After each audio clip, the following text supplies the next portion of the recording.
Welcome to Irish Story Time. Hello there, everyone. Today we're going to have one of our favorite Irish legends. It's called the Salmon of Knowledge. Okay, guys, the Salmon of Knowledge. Long ago, there lived a boy called Fionn who wanted to know everything. His mother got tired of answering his questions, so she sent him to live with two wise women. She actually sent him to live with those two women. One was a druidess and one was a warrior. And they raised him because the people who didn't like his father were hunting him down. They taught, this druidess and this warrior lady taught Fionn many things. Philosophy, hunting, fishing, respect, history, literature, everything. Then one day, they too got tired of answering his questions. They sent him to live with the wisest man in Ireland, who was called Finegas. But even he did not know everything, and even he got tired of being asked questions by Fionn. I never get tired of your questions. Because I love you. Oh. How can I know everything? Asked Fionn. Everything in the whole world. I'm not going to tell you that, said Finegas. Finegas had a secret. Secret. Fionn did all the jobs around the house for Finegas. He didn't like the cooking and cleaning, but he loved hunting and fishing. Finegas often sent him to fish in a pool in the River Boyne. Fionn liked it there because he could sit in the shade of a huge old hazel tree. Foreshadowing. He would watch the hazelnuts fall into the water and drift away. Sometimes a silver salmon came up from the depths of the pool and swallowed the nuts. Maybe it was a magic pool.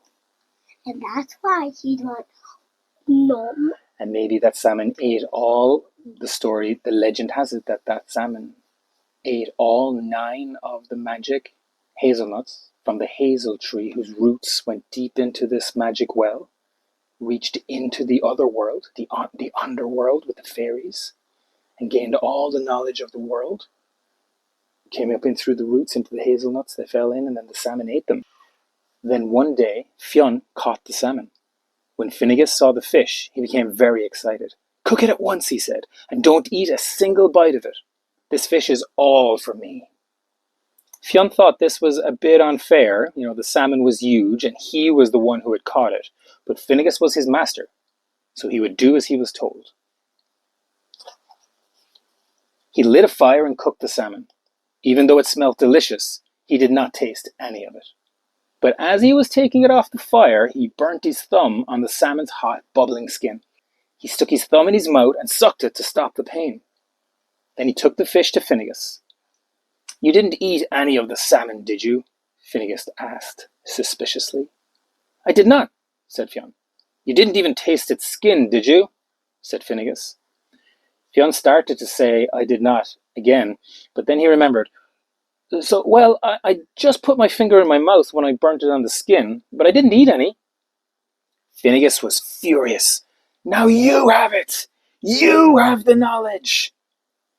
What? Said Fionn. What are you saying? That fish is the Salmon of Knowledge! It has eaten the nuts from the ancient hazel tree that holds all the knowledge in the world, and the first person to taste that salmon gains all the wisdom there is. Fionn was amazed. You can have the rest of it, he said guiltily. It's no use now, said Finegas. It's only a stupid, ordinary fish. Now all its knowledge is inside of you. I don't think so, said Fionn. I don't feel very different. Which finger did you burn? Asked Finegas. My thumb, said Fionn, holding up his thumb. Put it in your mouth, ordered Finegas. Fionn looked at his thumb, then slowly placed it in his mouth. As soon as he did so, he felt all the knowledge of the world rush into his head.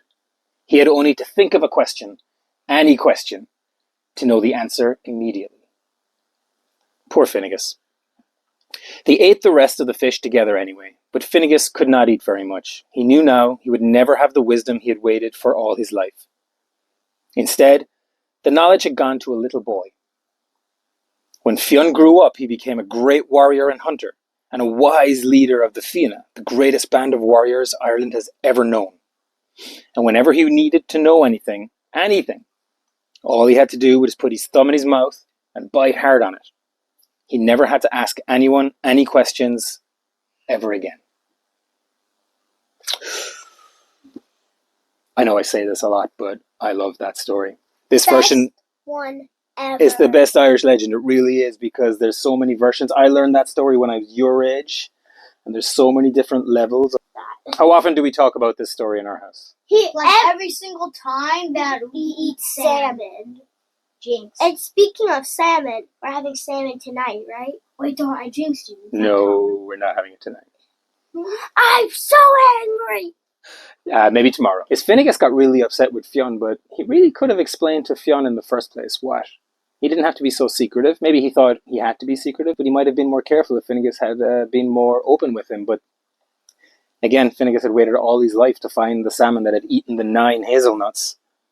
A power imagines. Wait, Daddy, what happens if I do this? What's 10 plus 10? 20. Wow. I have the magic. You have the power. If I could ask Fionn one question, it would be, what does E equals MC square mean? What do E equals MC? He will know that. E equals MC squared means the more mass something has, the more power it has. So this is Fionn of Fionn McCool. He grew up to be the great warrior chieftain, as we heard. Fantastic warrior poet, like you guys, warrior poets from old Ireland. But he grew up to be, we have 2 other books on him. So he was Fionn McCool of the Giant's Causeway.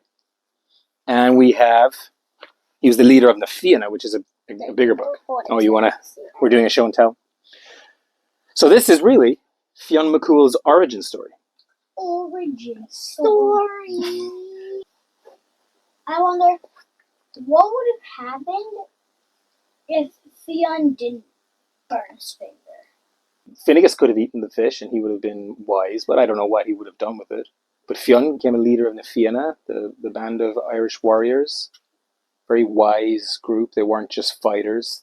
They helped people. They were generous. They defended the country. They were technically Einstein. I don't know if they were Einstein. They were basically being led by a man with access to all the knowledge in the world. So that explains why they have Megamind. That explains why they were so good and powerful. All right. Any final thoughts? Like and subscribe. All right. I guess that'll do it. Nice one, guys.